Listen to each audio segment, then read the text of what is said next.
حضرت عمر فاروق رضی اللہ تعالیٰ عنہ راتوں کو اٹھ کر مدینہ کے گلے میں گھوما کرتے تھے۔ ایک رات آپ جب اٹھے تو آپ نے ایک گھر سے گفتگو سنی جو مرد عورت کی تھی، تو آپ کے ذہن میں فوراً گیا کہ کہیں وہ غلط تو نہیں ہو رہا۔ آپ وہاں رک گئے، تھوڑی دیر گفتگو سنی تو محسوس کیا کہ اندر مرد اور عورت غیر محرم ہیں، کسی غلط ارادے سے اندر آئے ہوئے ہیں، کیونکہ آپ کی عادت تھی کہ آپ راتوں کو اٹھا کرتے اور اٹھ کر اپنے رائے کی خبرگیری کرتے۔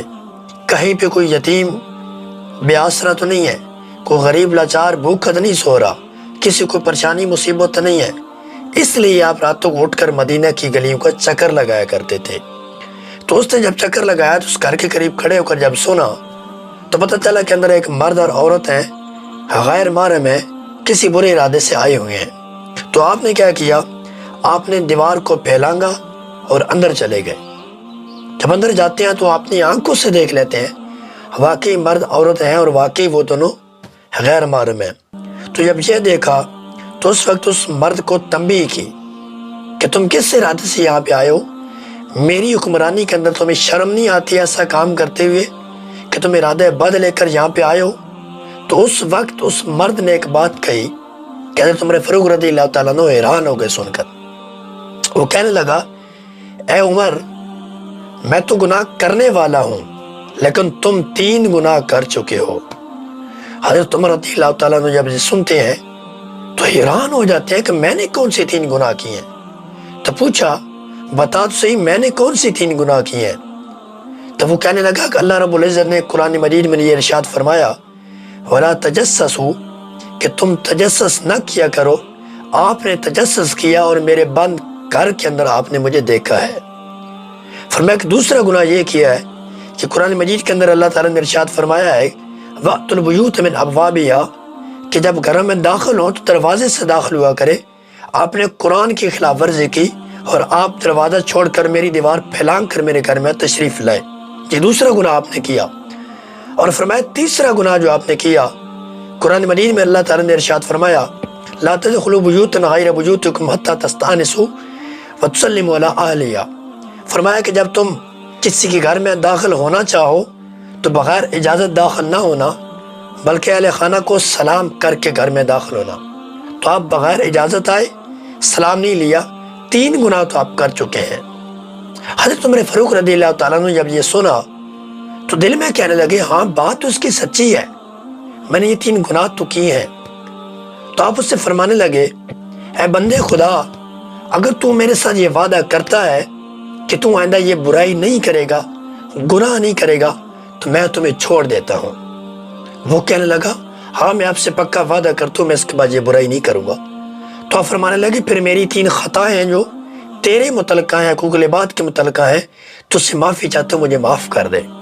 تو اس نے بھی کہا، اے عمر، میں نے آپ کو معاف کر دیا، اور آپ وہاں سے واپس پلٹ کر آ گئے۔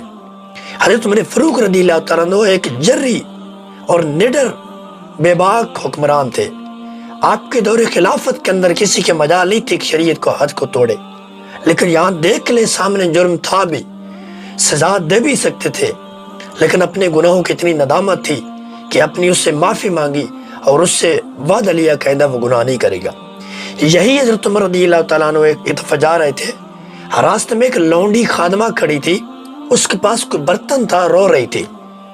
تو آپ نے اس سے پوچھا کہ اے خادمہ، تو کیوں رو رہی ہے، کیوں پریشان کھڑی ہے؟ وہ کہنے لگی، ہے عمر، میری مالکہ نے مجھے کچھ درہم دیے اور کہا کہ میرے لیے تیل لے کر آؤ۔ میں تیل لے کر آ رہی تھی، مجھے ٹھوکر لگی اور یہ برتن گرا، زمین میرا تیل پہ گئی ہے۔ تو حضرت عمر رضی اللہ تعالیٰ عنہ نے برتن پاس رکھا اور زمین کو ٹھوکر مار کر کہا، اے زمین، کیا تجھ پہ میں نے عدل نہیں کیا؟ اگر میں نے تجھ پہ عدل کیا ہے تو تیرا حق نہیں بنتا کسی کا حق کھانا۔ تو فوراً زمین اندر سے تیل باہر لے کر آئی اور اس برتن کے اندر اڈیل لیا۔ یہ حضرت عمر فاروق رضی اللہ تعالیٰ عنہ کو حکمرانی تھی، اور اسی وجہ سے ایک یہودی رائٹس کہتا ہے کہ اس عمر کی اگر 10 سال اور حکومت رہ جاتی تو دنیا کے کونے کونے پہ اسلام کا جھنڈا لہرا رہا ہوتا۔ آج 57 اسلامی ممالک ہیں، مل کر بھی مسلمانوں کے عقائد کا، نظریات کا تحفظ نہیں کر سکتے، مسلمانوں کی آبرو کا تحفظ نہیں کر سکتے۔ یہ وہ عمر تھا جس نے اکیلے بیت المقدس فتح کیا تھا۔ آج ہمارے پاس سب کچھ ہے، ایٹمی طاقت ہے، لیکن اتنی بے شرمی آ چکی ہے کہ 57 اسلامی ممالک مل کر بھی بیت المقدس نہیں چھڑا سکتے۔ کہاں سے وہ دور لاؤں؟ کہاں سے فاروق کی زمانہ لاؤں؟ کہاں سے عمر بن خطاب جیسا جری حکمران لاؤں جو کہ میرے ملک کی تقدیر بدل جائے، مسلمانوں کی عزت کا محافظ بن جائے، دوبارہ مسلمانوں کو عروج بخشے۔ دعائیں کر سکتا ہوں مالک وہ دن جلدی آئے کہ جب عمر بن خطاب کا جانشین پھر ہمیں نصیب ہو جائے۔